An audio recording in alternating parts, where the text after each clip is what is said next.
Ladies and gentlemen, the guy at the end of the bar proudly presents the Dantanna's Late Shift. Brought to you by attorney Ray Giudice. And now the two men to take you to new heights in sports conversation, Nick Cellini and Matt Chernoff. Now back to the Dantanna's Late Shift. Brought to you by attorney Ray Giudice with the Cellini All Cello Orchestra and the Chernoff Improvisational Mimes. Hey there, welcome back to The Late Shift, a segment we like to call Two Idiots and an Attorney. And he is our legal counsel, Ray Giudice. And Ray, let's get right into it. We've got news this week. Tyrann Mathieu, the Honey Badger, in some of his sit-down with NFL teams, he started spilling the beans about how many drug tests he failed at LSU. He said he stopped counting at 10. Well, that news was leaked. Information was out there. Does he have any recourse here? He might.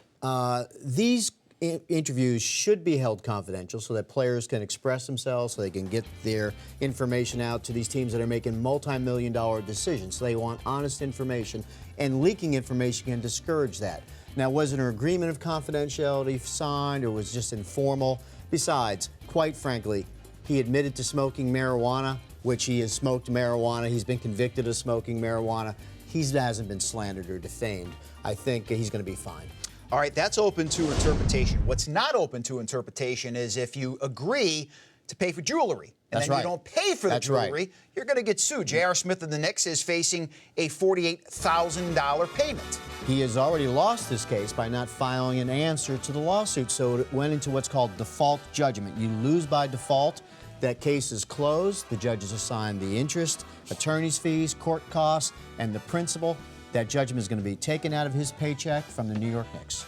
Don't do that. Don't do that. Don't mean to rob the jewelry. Don't be a deadbeat. Oh, pay Or it. hire a lawyer and file an answer to the lawsuit so you can dispute it in a court of law. But when you lose by default, you have no defense. At least set up a payment plan of some Something. sort. Yeah, it's a good business deal. All right, let's talk about Lance Armstrong, who's trying to make a good business deal. Forced to sell his home for nearly $4 million because he's got legal fees and he's got folks to pay off. At this point, is this the obvious place to go for Lance Armstrong? Is this the court's doing? How does this work? Well, you're looking at the gradual decline of his fortune. He's being sued by SCA, which was his one of the sponsors that said, you defrauded us. The federal government wants all that Postal Service team money back. I predict that this will be a glorious bankruptcy because there's going to come a time when the judgments and the claims against him exceed his assets. That's where you go to bankruptcy court, you throw up your hands, and you tell the bankruptcy judge to figure it out. I think he's going to be working as a greeter at a bicycle store in Seattle. I hate to say it, but he deserves it. He defrauded a beautiful sport. I happen to like cycling. I know it's not the most popular sport in America. Don't do that. Don't defraud the sport. Don't defraud the sport. And don't cheapen all the great cyclists. And there's a history of great cyclists around the world. He's cheapened it. The sport will never be the same.